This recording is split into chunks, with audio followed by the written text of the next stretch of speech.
લક્ષ્ય ન્યૂઝ, એક નજર, એક લક્ષ્ય। સુરેન્દ્રનગરમાં ગરમીથી લોકો પરેશાન। સવારના 11 વાગ્યાથી જ રોડ પર આગ દઝાડતી પડી રહી છે ગરમી। બપોરના સમયમાં રોડ બન્યો સુમસામ।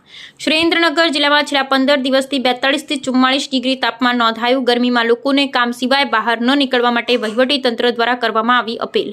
ગરમીથી રાહત મેળવવા માટે લોકો ઠંડા પીણા, લીંબુ શરબત, શેરડીનો રસ પીતા જોવા મળ્યા। ભારે ગરમીથી બચવા માટે પુષ્કળ પ્રમાણમાં પ્રવાહી પીવું હિતાવહ। રાજ્યમાં ગરમીની શરૂઆત થઈ ગઈ છે ત્યારે રાજ્યના અનેક જિલ્લાના ગરમીનો પારો વધી રહ્યો છે ત્યારે સુરેન્દ્રનગર જિલ્લામાં પણ છેલ્લા 2 દિવસથી ગરમીનો પારો વધી રહ્યો છે। જિલ્લામાં ગરમીને કારણે બજારો સુમસામ જોવા મળી રહી છે।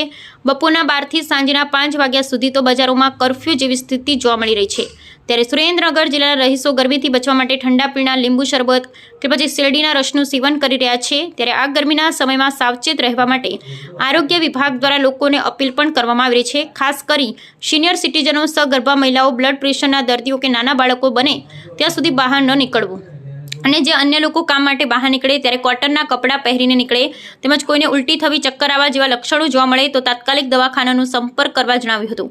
ઉલ્લેખનીય છે કે હજી ગરમીની શરૂઆત છે અને સુરેન્દ્રનગર જિલ્લામાં ગરમીનો પારો 45 ડિગ્રી ઉપર પણ જતો હોય છે। ખાસ કરી આ વિસ્તારમાં રણકાંઠા વિસ્તાર આવતો હોવાથી તે વિસ્તારમાં ખાસ વધુ ગરમી પડતી હોય છે। Bureau report Brijesh Trivedi. હું આરસીએચ અધિકારી, જિલ્લા પંચાયત આરોગ્ય શાખા સુરેન્દ્રનગર।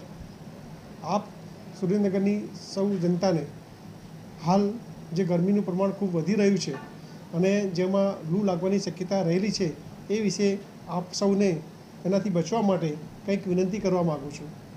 સૌપ્રથમ તો હાલ આપ સૌએ ગરમીમાં ખાસ કરીને બપોરના સમયે નીકળવાનું ટાળવું જોઈએ। શક્ય હોય ત્યાં સુધી બપોરે આપણે સૌ ઘરમાં અંદર રહેવાનું પસંદ કરીએ। બહુ ખાસ જરૂરી કામ ના હોય તો અંદર જ રહીએ જેથી કરીને બહારના તડકાની આપણને ઓછી અસર થાય। એમાંય ખાસ કરીને નાના બાળકો, વૃદ્ધો અને સગર્ભા બહેનો તો આ બાબતમાં ખૂબ કાળજી રાખવાની જરૂર છે।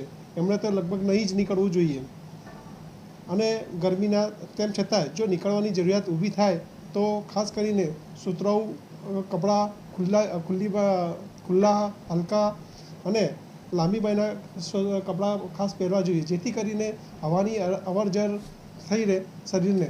આ દિવસો દરમિયાન ભૂખ્યા રહેવાનું ટાળવું જોઈએ। આપણા કંઈ પણ ખાવા પીવાનું સતત ચાલુ રાખવું જોઈએ જેથી કરીને શરીરમાં લોહીની શર્કરાનું માત્રા ઓછી ના થઈ જાય અને પ્રવાહી ખૂબ પીવું પડશે। આપણે સૌ ખૂબ આખો દિવસ તરસ લાગે કે ન લાગે દર અડધા કલાકે આપણે પાણી પીવાનું રાખીએ જેથી કરીને અને જો શક્ય હોય તો લીંબુનું શરબત પણ વધારે પણ માત્રામાં પીવું જોઈએ જેથી કરીને આપણે શરીરનું તાપમાન ઓછું રહે, નહીં તો લૂ લાગવાની શક્યતા હંમેશા રહેલી હોય છે। માથાનો દુખાવો, ચક્કર આવવા અને ઝાડા થવા, અંધારા આવવા આ બધી બાબતો જે લૂ લાગવાના લક્ષણો છે એનાથી જો આપણને આવા લક્ષણો જણાય તો આપણે સૌએ તરત નજીકના સરકારી દવાખાનાનો સંપર્ક કરવાની જરૂર છે। તો આ અચૂક આપ સૌને મારી નમ્ર વિનંતી છે કે આવા લક્ષણો હોય તો જરા પણ રાહ જોયા વગર નજીકના સરકારી દવાખાનાનો અવશ્ય આપ સંપર્ક કરો એવી આપ સૌને મારી સુરેન્દ્રનગરની જાહેર જનતાને અપીલ છે। મારું નામ મકવાણા જતીન છે। હું સુરેન્દ્રનગર જિલ્લો ધાંગધ્રાના રહેવાસી છું। હાલ ધાંગધ્રા તાલુકામાં ખૂબ જ કાળઝાળ ગરમી પડી રહી છે જ્યારે રનિંગ દિવસોમાં પણ 42 થી 44 ડિગ્રી સુધીની તાપમાન ધાંગધ્રામાં જોવા મળે છે ત્યારે હાલ ખુદ સરકાર પણ આવા કાળઝાળ ગરમીમાં બપોરના સમયે સવારે 11 થી તે સાંજના 5 વાગ્યા સુધી કામ વગર બહાર નહીં આવવા માટે રજૂઆત કરે છે ત્યારે ખાસ બાળકો, વડીલોને એક સાચવવા જેવું છે કે કાળઝાળ ગરમીમાં જ્યારે કંઈ પણ મુસીબત પડે તો 108 કે એમ્બ્યુલન્સનો સહારો લઈ અને પોતાની પ્રાથમિક સારવાર કરે। હાલ અત્યારે 42 થી 44 ડિગ્રીનું તાપમાન ધાંગધ્રામાં જોવા મળે છે।